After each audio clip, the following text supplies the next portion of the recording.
For John Irving fans, and really, who isn't one, today is no ordinary Tuesday. The Academy Award-winning author's 14th novel, Avenue of Mysteries, hits bookshelves today.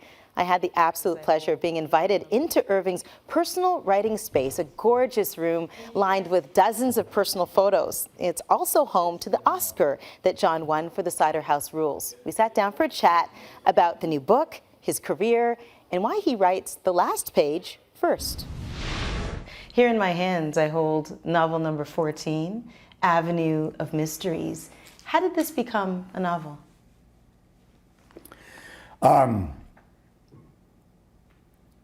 The thing that distinguishes a novel most keenly, I believe, from a screenplay, the thing that makes a novel different from a movie, or makes it, in my mind, best as a novel than it would be as a film, is the passage of time.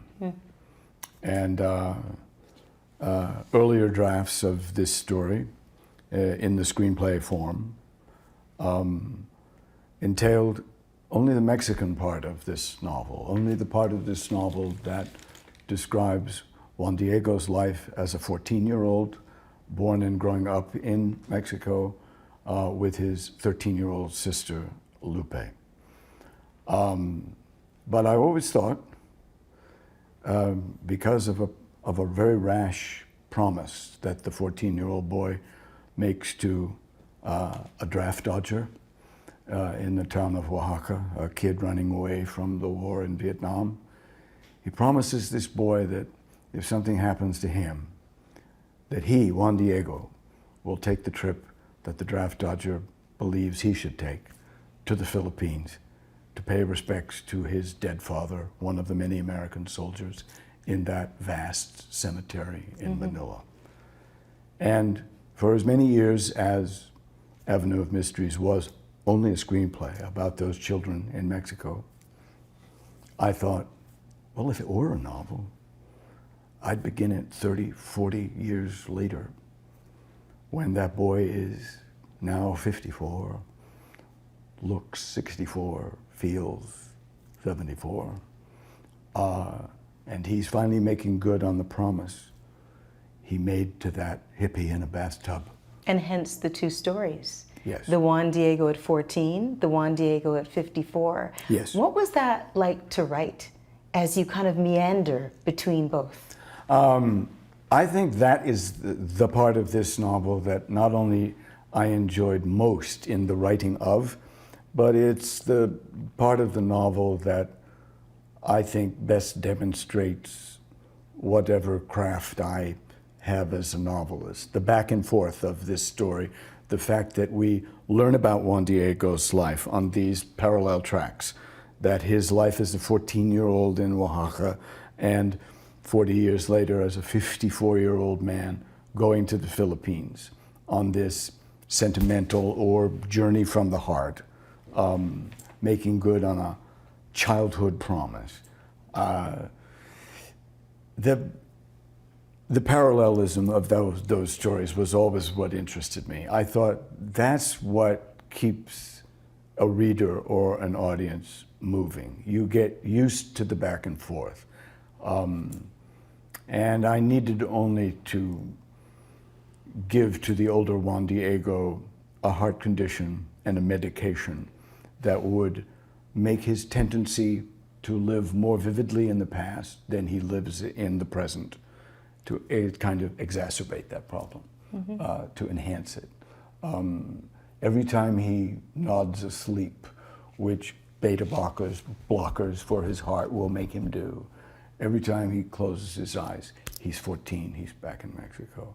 So that, the meds he was taking and abusing kind of suited my purposes from a narrative point of view.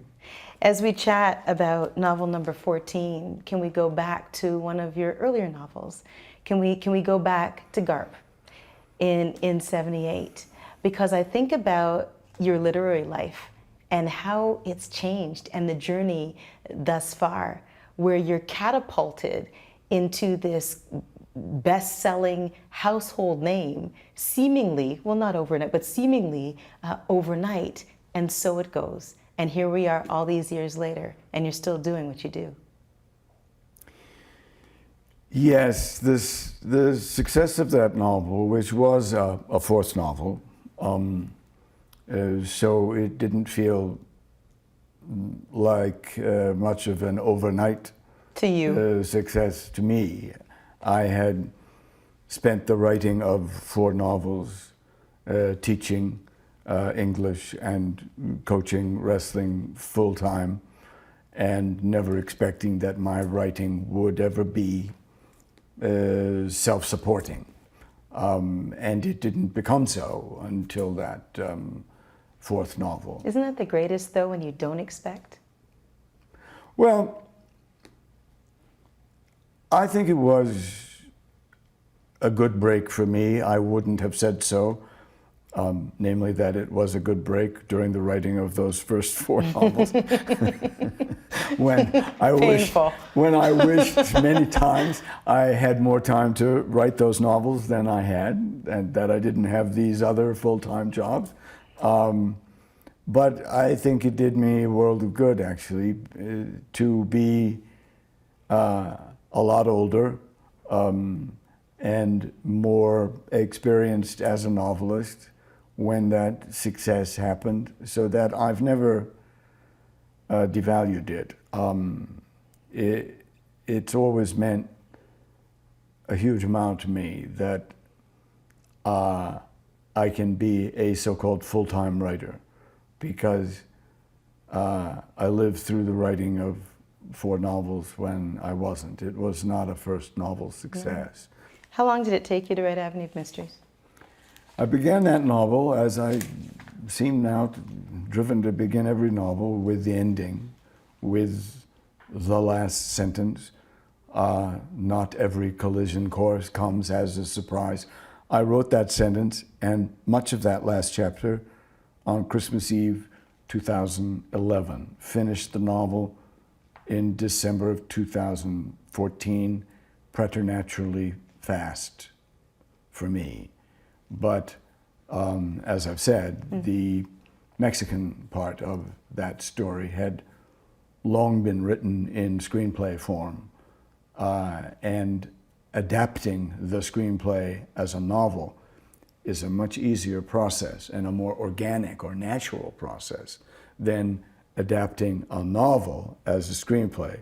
It's much easier to let something expand and grow, to find more enhancing details for, than it is to part with things you really liked, lose characters you really liked, lose whole storylines in order to compress into feature film length a novel, which, if you wrote the novel as a screenplay, would be a 9-hour movie. What a pleasure. So lovely to sit down and chat. Thank you for inviting us here. Love chatting with you. Thank you. Thank you. Thanks to John for inviting us into his home. And if you'd like to see more of our conversation with John Irving, you'll find an extended version of the interview on our website.